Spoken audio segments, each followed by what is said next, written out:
En raison du passage à la TNT, j'ai décidé d'investir dans un écran LCD. Je me suis donc penché sur plusieurs modèles, de plusieurs marques. LG, Samsung, Toshiba, Panasonic, Sony. Et j'ai retenu quelques caractéristiques importantes à mes yeux. Écran LCD, classique. Je ne voulais pas investir plus de 1000 € dans un vrai LCD à LED matriciel. Et le gain d'un pseudo LED, Edge LED vers 900 € en 32, par rapport au LCD, classique, ne m'a pas paru flagrant. Définition Full HD, 1080p, plutôt que HD Ready. Quitte à changer d'écran, autant choisir la technologie qui m'offre le plus de possibilités, et la meilleure image pour la HD, Tuner TNT HD, HDTV 1080p. Ce serait quand même bête d'avoir un écran capable de diffuser des images en HD, sans pouvoir décoder un signal HD à accent circonflexe 100 Hz. Je recherche une image assez fluide, et avec le moins de rémanence possible, diagonale de 81 cm, 32, entraînant sur des forums, sites, etc. J'ai appris que les constructeurs ne font pas beaucoup d'efforts sur les écrans plus petits que 32, dommage, je cherchais un 66 cm, 26, à l'origine.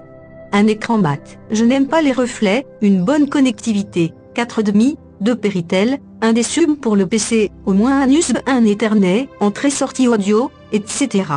Après moult réflexions, j'ai finalement opté pour un Sony KDL32X500 pour les caractéristiques techniques qui correspondaient le plus à mes attentes, un renouvellement récent de la gamme, avec la série X500, le design assez réussi de cette série, l'écran décrit comme mat, le prix du moment, 541,70 €, frais de port compris.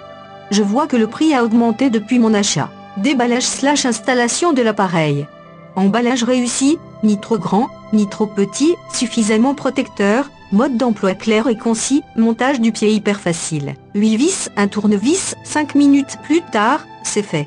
Branchement simple, prise clairement légendée sur le châssis, installation des chaînes. En suivant les instructions de l'écran, automatique, en 10 minutes maximum, 15 minutes chrono déballage compris. Venons-en à l'appareil en lui-même, c'est mon premier LCD personnel, mais j'en ai vu d'autres. Excellente finition, mélange de métal et de verre, c'est beau, ça inspire confiance, qualité d'image non réglée. Très bonne, piqué remarquable, oui, 1080p, quoi, ni clouding, en me plongeant dans l'obscurité, ni pixel mort, son, tout à fait correct, faut pas s'attendre à un home cinéma non plus.